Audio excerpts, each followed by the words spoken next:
तो फिर से मेरे प्यारे बच्चों को बहुत दिनों के बाद ढेर सारी शुभकामनाएं, नववर्ष की नववर्ष 2023 की शुभकामनाएं।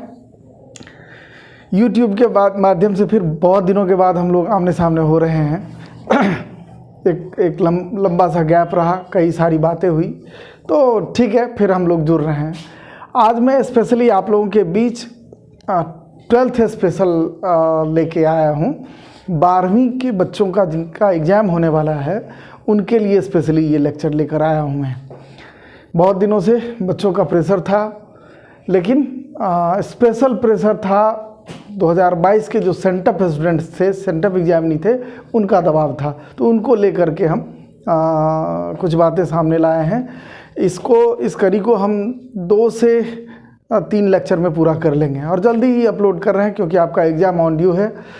तो पहली बात तो मैं स्पष्ट कर दूं कि सेंटअप एग्ज़ाम में बोर्ड ने जो अपना परफॉर्मेंस दिखाया उसमें यह स्पष्ट कर दिया कि फिर इस बार ऑब्जेक्टिव 100 मार्क्स का 100 क्वेश्चन रहने जा रहा है, जिसमें से 50 हम लोगों को करने हैं, ये हम सभी जानते हैं। शॉर्ट टाइप जो 2 मार्क्स का क्वेश्चन होता है वो 30 क्वेश्चन रहेगा, जिसमें से 15 करने हैं हमको, और लॉन्ग टाइप 8 क्वेश्चन रहेंगे जिसमें से हमको 4 करने हैं 5 मार्क्स का, यानी कुल मिलाकर 200 मार्क्स का क्वेश्चन रहेगा, जिसमें से 100 मार्क्स का हम लोगों को बनाना है। ये बखूबी जानते हैं आप लोग। तो इसके एक ब्रेकअप को मैं समझाना चाह रहा हूँ बच्चों को कि ये समझकर तैयारी करने में हमारी हम थोड़ा और कंफर्टेबल फील करेंगे, क्योंकि एग्जामिनेशन प्रिपरेशन के लिए ये स्ट्रेटजी बनानी आवश्यक है। हम अच्छी रणनीति बनाकर एग्ज़ाम को फेस करें तो ये ज़्यादा बेटर है हम लोगों के लिए। मैं स्पष्ट करना चाहूँगा अपने बच्चों से कि ऑब्जेक्टिव क्वेश्चन 100 जो था उसका क्या सेटअप था। इस सेटअप को बताने के लिए हम आपके अकाउंटिंग के सिलेबस को 4 भाग में बांटते हैं, वैसे बटा भी है यही।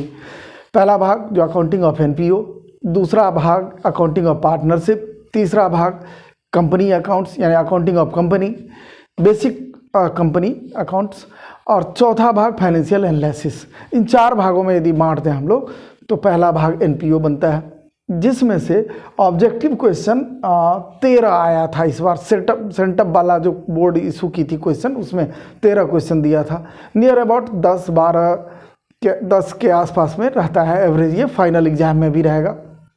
उसके बाद एनपीओ से कुल 5 क्वेश्चन दिए गए थे शॉर्ट टाइप में। ये इतना वेटेज फाइनल एग्जाम में नहीं रखना चाहिए, 3 या 4 क्वेश्चन रहना चाहिए।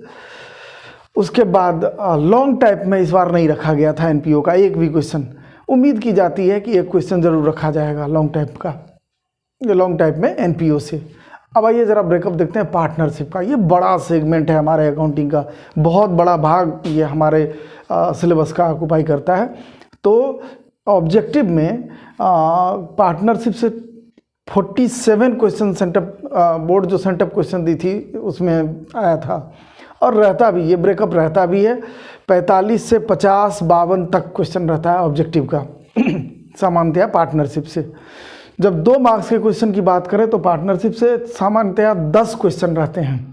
30 में से 10-12 देखा गया है कि क्वेश्चंस रहता है, और उसमें थोड़े कैलकुलेशंस के भी क्वेश्चन रहते हैं, जैसे रेशियो वगैरह फाइंड करना या फिर कैपिटल वैल्यू निकालना, गुडविल का वैल्यू निकालना, इस तरह का क्वेश्चन आता है।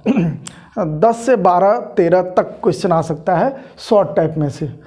और लॉन्ग टाइप में इस बार सेंटअप वाले क्वेश्चन पेपर में 3 क्वेश्चन आया था। जनरली 8 में से 3, 2, 4 ये बन सकता है।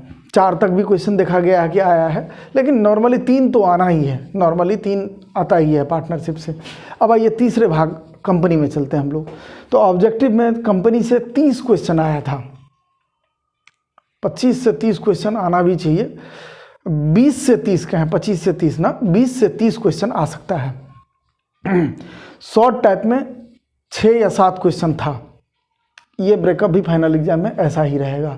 लॉन्ग टाइप में 2 क्वेश्चन था कंपनी से, और ये फाइनल एग्जाम में भी रहने की उम्मीद है कि 2 क्वेश्चन कम से कम रहेगा, 3 भी हो सकता है। यदि पार्टनरशिप से कम किया जाता है तो कंपनी में 1 बढ़ा दिया जाएगा।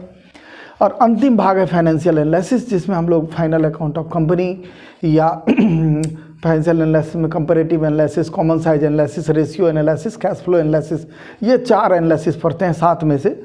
तो इस एनालिसिस से ऑब्जेक्टिव में 10 क्वेश्चन था, सामान्यतया ये 10 से 15 तक हो सकता है, डिपेंड करता है कि दूसरे चैप्टर से कितना कम किया गया है। और उसके बाद शॉर्ट टाइप में 8 क्वेश्चन, तो ये 5 से 8 हो सकता है। और लॉन्ग टाइप में इस बार 3 क्वेश्चन इस फाइनेंशियल एनालिसिस से दिया था। मैं नहीं उम्मीद करता कि 3 क्वेश्चन आएगा, इसमें से 2 क्वेश्चन काफ़ी बनता है। कैश फ्लो से भी रखा जा सकता है, रेशियो एनालिसिस से ज़्यादा उम्मीद की जाती है कि लॉन्ग टाइप क्वेश्चन में, लॉन्ग टाइप क्वेश्चन जो 5 मार्क्स का होता है उसमें एक क्वेश्चन रेशियो एनालिसिस से आने की उम्मीद है, जिसमें आप जानते हैं कि छोटे छोटे रेशियो फाइनेंशियल पोजीशन रेशियो या लिक्विडिटी रेशियो, ये 2-3 जोड़ करके ए बी करके क्वेश्चन आना चाहिए 5 मार्क्स का क्वेश्चन। ये ब्रेकअप था सेंटअप एग्जाम का। मैं सबसे पहले तो आपको आश्वस्त करता हूँ कि आप अपनी स्ट्रेटजी को अब चेंज करो थोड़ा सा। अब एकदम फाइनल फेज़ में हो, अब आपके पास बहुत ऑप्शन नहीं है, फाइनल फेज़ में हो।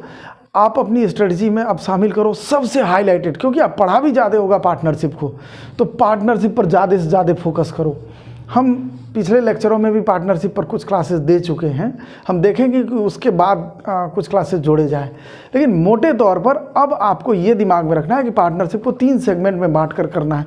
यदि कोई बच्चा पार्टनरशिप कर लेता है बढ़िया से, वो कॉन्फिडेंट है कि पार्टनरशिप का कोई भी क्वेश्चन हमसे नहीं छूटेगा, हम नहीं बना पाएंगे, ऐसा कोई भी क्वेश्चन नहीं होगा, तो निश्चित मानकर चलें कि केवल पार्टनरशिप पूरा प्रिपरेशन करने से वो 80 मार्क्स तक के लिए तो निश्चित रूप से एलिजिबल हो जाता है। लेकिन ऐसा नहीं करना है, तो पार्टनरशिप, कंपनी, इस दोनों पर ज़्यादा फोकस करिए, या जो सेगमेंट आपका ज़्यादा स्ट्रॉन्ग है, आप बेहतर समझते होंगे कि आपका कंपनी अच्छा है या फाइनेंशियल एनालिसिस अच्छा है या एनपीओ अच्छा है, तो 2 या 3 सेगमेंट को जोड़कर चलो तो बहुत ही अच्छा है, बहुत ही अच्छा है। उस पर ज़्यादा फोकस करो अपने आप को, तो ये ज़्यादा बेटर है आपके लिए। हम पार्टनरशिप में विस्तार से एनालिसिस कर चुके हैं पिछले लेक्चरों में, जिसमें पहला बात ये बताना है हमको कि पार्टनरशिप को कुल 3 भाग में बांट लेते हैं हम लोग। पार्टनरशिप प्री या फाइनलाइजेशन, रिकॉन्स्टिट्यूशन ऑफ पार्टनरशिप, और तीसरा भाग हो गया डिसॉल्यूशन ऑफ पार्टनरशिप। तो हम पार्टनरशिप प्री या फाइनलाइजेशन के कई सारे क्लासेस दिए हुए हैं, उसको ज़रूर देखें, वो आपको काफ़ी मदद करेगा एग्जामिनेशन प्रिपरेशन में। बाकी रही बात कि क्वेश्चन का लेवल क्या होता है, तो जिस तरह से बच्चे तैयारी करते हैं, पढ़ाई करते हैं, उसमें कोई बहुत हाई तौबा करने की ज़रूरत नहीं है। अंतिम समय में भी अब जो भी रिसोर्स तैयार किए हैं स्टडी के लिए, जो कंक्लूसिव मटेरियल तैयार किए हुए हैं स्टडी के लिए, सारे चैप्टर्स के कुछ सेलेक्टेड क्वेश्चंस, बहुत टाइम टेकिंग क्वेश्चन नहीं, क्योंकि आप जानते हैं कि 5 मार्क्स में बहुत 10 मिनट का क्वेश्चन तो पूछेगा नहीं, तो बहुत टाइम टेकिंग क्वेश्चन नहीं, लेकिन जिसमें थोड़ा सा ट्रिक्स हो, थोड़ा कैलकुलेशन पॉइंट ऑफ व्यू हो, अरिथमेटिक ज़्यादा घुसा हुआ हो, ऐसे क्वेश्चन को, छोटे छोटे क्वेश्चंस पर अपना प्रैक्टिस अपडेट करें। अब आते हैं कि पार्टनरशिप के इस तीनों सेगमेंट पर बहुत बढ़िया पकड़ होनी चाहिए। अब थियोरिटिकल एस्पेक्ट में अच्छा पकड़ होना चाहिए, क्योंकि आप जानते हैं कि थ्योरी से काफ़ी क्वेश्चन होने जा रहे हैं। ऑब्जेक्टिव में मोर और लेस पार्टनरशिप से यदि 50 क्वेश्चन रहता है, 45 क्वेश्चन रहता है, तो 20 या 22 क्वेश्चन थ्योरी से होने हैं। 15 से 20 क्वेश्चन प्रैक्टिकल का कैलकुलेटिव क्वेश्चन होता है, जिसमें अरिथमेटिक का यूज है। तो उस पर हमको नहीं लगता है कि आप सैक्रिफाइसिंग रेशियो निकालने के लिए आपको प्रॉब्लम होगा, या गेनिंग रेशियो निकालने में प्रॉब्लम होगा, या कैपिटल कैलकुलेशन में प्रॉब्लम होगा। ऐसा मैं नहीं मानता, क्योंकि आप काफ़ी प्रैक्टिस कर चुके हैं। तो अपने को कूल करिए, ईजी करिए, और ईजी करके फिर पूरा एनर्जी यूज़ कीजिए कि हम किस हद तक अपने को और आगे अपने इन्फ्लुएंसेस को सिलेबस पर और कितना बढ़ा सकते हैं। कितने डेप्थ में जाने की ज़रूरत नहीं है, प्रैक्टिस बढ़ाने की ज़रूरत है। थ्योरेटिकल एस्पेक्ट पर अपने को एक कंकर्ड पोजीशन में लाइए। अब डिसीजन मेकिंग एकदम क्लियर होना चाहिए, कंफ्यूजिंग नहीं होना चाहिए, क्योंकि ऑब्जेक्टिव करने जा रहे हैं आप। और शॉर्ट टाइप, लॉन्ग टाइप में प्रैक्टिस आपकी मदद करेगा। तो हमें नहीं लगता है कि अब आपको बहुत थकने की, उबने की ज़रूरत है। आप बहुत कुछ पढ़े हुए हैं, बस उसको संजोने की ज़रूरत है। अब हमारे अंदर जो है उसको हम एग्जामिनेशन के प्लेटफॉर्म में जाकर बेहतर तरीके से रख सकें, इसकी ज़रूरत है। मैं अपनी बात आज यहीं पर समाप्त करूंगा, और आपके लिए स्पष्ट कर दूं कि पीछे एनपीओ के भी, आप प्लेलिस्ट में जाएंगे तो एनपीओ के भी 2 क्लासेज हैं, वो पर्याप्त है आपके थ्योरेटिकल प्रिपरेशन के लिए या प्रैक्टिकल प्रिपरेशन के लिए भी। पार्टनरशिप में 5 वीडियो मैंने अपलोड कर रखा है इस पर, उस 5 को देखिए।